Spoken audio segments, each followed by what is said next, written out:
If you've played Team Fortress 2 Classic, you have likely tried out this bizarre contraption of a weapon. Tranquilizer is the spy's early weapon concept, recreated in TF2C as a primary. I sure gave it multiple shots, but was left flustered by the weapon's purpose and performance. Maybe you have too. So, I invite you to go over it together to see what this gun's really worth. I'm also curious about your impressions of this gun. And I want to send a comforting message to every spy who have suffered from using the Tranquilizer even more than they're used to. You're not alone. It all started with the Tranq being a mere depression gun with slow, grayscale, and sensitivity reduction. Oh no, Tranquilizer. Then the latter got substituted, giving us the weapon we know today. It's the first serious take on Knife Spy, as you trade all your ranged capabilities for a melee-focused approach. But is this trade worth it? You'll typically use this thing for either offense, retreating, or generally assisting your team. And it's the offense that presents the weapon's selling point. Sweet guaranteed melee crits against Tranq targets, dubbed by some as the Tranq-n-shanks. A way to murder somebody that you just cannot stab. Every spy's dream fulfilled, finally removing the direction people are facing from the equation. However, this weapon's guaranteed crits mechanic comes with a handful of asterisks.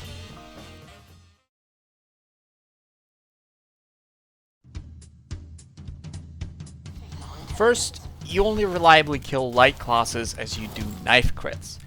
Anything above 125 health will take multiple shanks and can kill you faster. To add insult to injury, a tranked victim always screams like a butchered alive cow, alerting everyone before the shankening has even begun. And when you play it safe and only go for the low health classes, guess what? If they're even a slight bit overhealed, they're no longer a one-shot and are now backpedaling to safety while pumping you full of lead. And you know what that means? It's damage knockback time.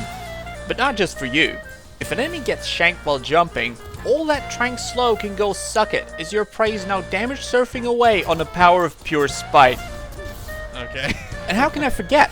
If your target's still standing after a shank, it can accidentally stumble onto a medkit and instantly remove the Tranq's effect. Oh, you think you can just remove the effect with a... You can remove a Tranq effect with a fucking medkit! How crazy is that? And sometimes, they don't even need a medkit. Oh. Just shake it off, mate, I suppose.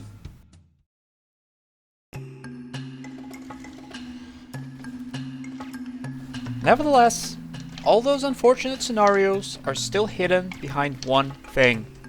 Hitting your shot. Tranq darts are projectiles, so they can be evaded, which leaves you utterly defenseless. But, in line with beating on Spy one more time, it's not the worst thing. The dart suffers from a literal lag delay between you clicking and the projectile spawning. Yeah, big deal, right? Well, other projectile weapons all have a workaround against it. Range and jank, spare shots, splash, being a secondary gimmick, and just volume.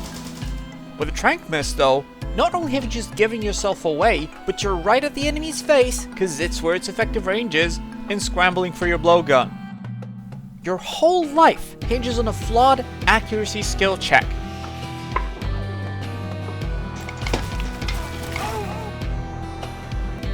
I get it. When Tranquilizer works, it's great. Like here. It's an overhealed demo staring at me. How could I ever take him out?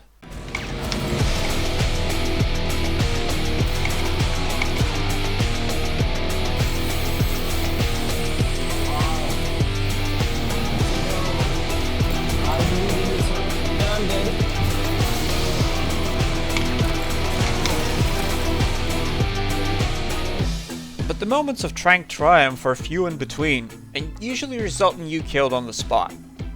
And outside rushing an enemy head-on, Tranquilizer brings little benefit to when it comes to stabbing. When the teams clash, you can just stab without it, as long as you're concealed. It's almost comical how a gun that is supposed to resemble stealth draws so much attention to Spy in so many ways that he's better off ditching it in the first place. It alerts people before the stab has even happened, it urges you to jump right in with no aid in escaping, and if you fail the stab, there's no salvaging it, since there's no gun.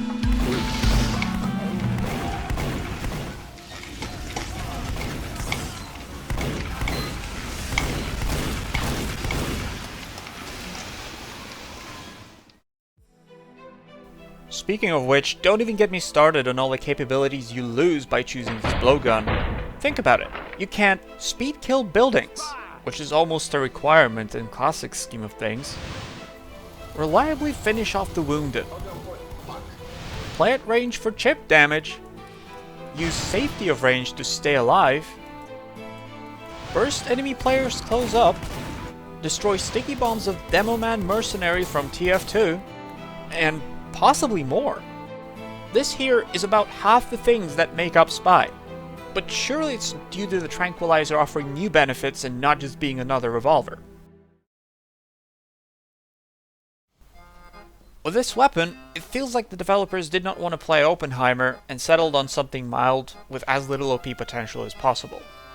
That must be why so many features of this gun feel like a pile of discount items tacked onto the main purchase.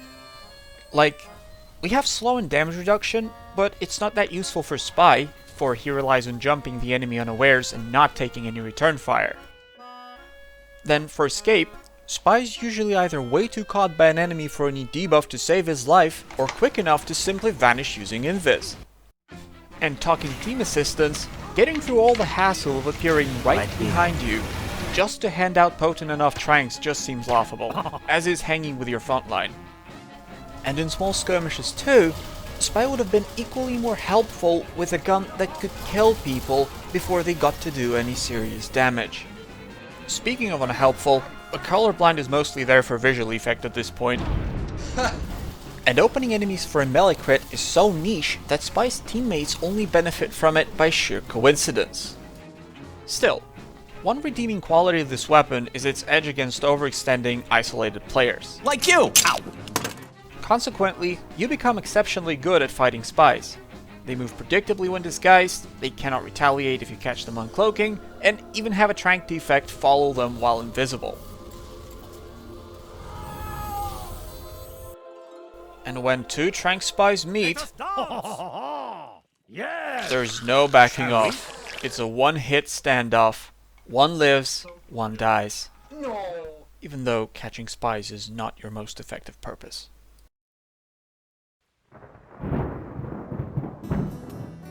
But for any other type of knife work where you are the one behind the lines, the bootlegged version of a stab usually takes longer to pull off, attracts more attention, and only exacerbates Spy's tendency to die after a single kill.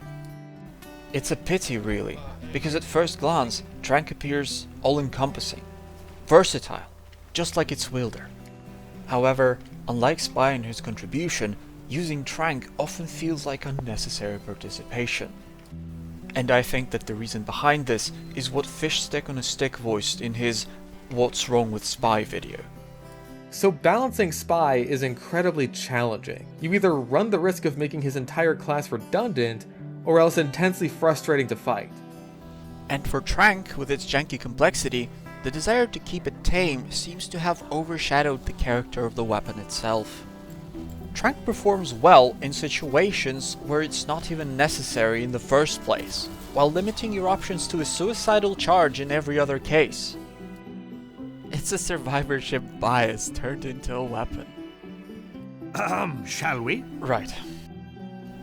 And even though it might give new Spies an additional precaution for getting their stabs off, Trank doesn't really shake up the gameplay for experienced Spies, and worse, handicaps them further against good players.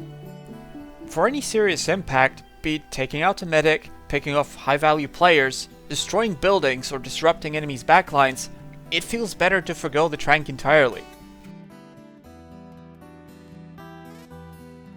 So, the Tranquilizer. A weapon that demands half your Spy Kingdom for a stab, pretending to also help your team out in the process. It substitutes aim and clever positioning with a cumbersome, messy solution. while on top of that, forcing you to indulge in all the bad spy habits like it's 2007 again. Yes, it allows capitalizing on a thin layer of situations, like taking snipers and NGs head on, but at a cost of too many opportunities to justify the measly payoff. The current concept of the Tranquilizer has the bare necessities covered, but doesn't exactly cut it to form a knife-wielding subclass, an ambassador's evil twin if you will. Additionally, it doesn't quite account for this high-skilled environment that is TF2 Classic. Tranq is unimposing, predictable, and unreliable, making you feel even more at mercy of the enemy's actions in exchange for one crude purpose. So, if we judge it by its behavior and properties, it is, if anything, a crutch.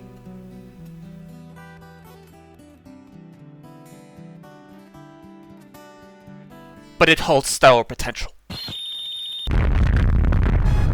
I'm not just here to beat on Tranq all day long.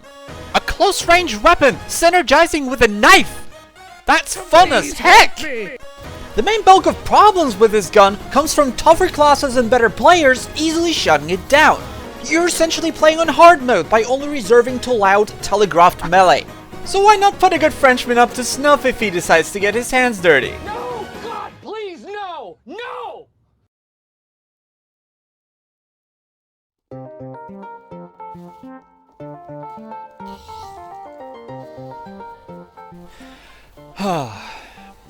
For enhancing the Tranq, there are many possible improvements that can be mixed and matched. I took the liberty of coming up with quite a few, with a brief rundown given here. There are three main areas for this weapon to expand in: utility, stealth, and combat. The first is about adding more reliability and satisfaction to using the gun, as well as about leaning into its manipulative nature. This area would enhance the Tranq spy's resilience and survivability, take advantage of one common source property to make spies more agile and tricky to chase, and aim to better reward spies for engaging in Tranq-n-shanks in the first place. The stealth area would focus on making Tranq as inconspicuous as possible, with it muting the target almost completely on hit, then doing away with the indicators of attack for the enemy, and dabbling with the concept of support spy doing effective work from the shadows. Lastly, combat is straightforward. If nothing else, let the weapon have its damage niche that isn't tied to a disadvantageous melee. And that's the finish line. It's not all I wanted to say on Team Fortress and Tranq, but it's the most civil. And now, the floor is yours.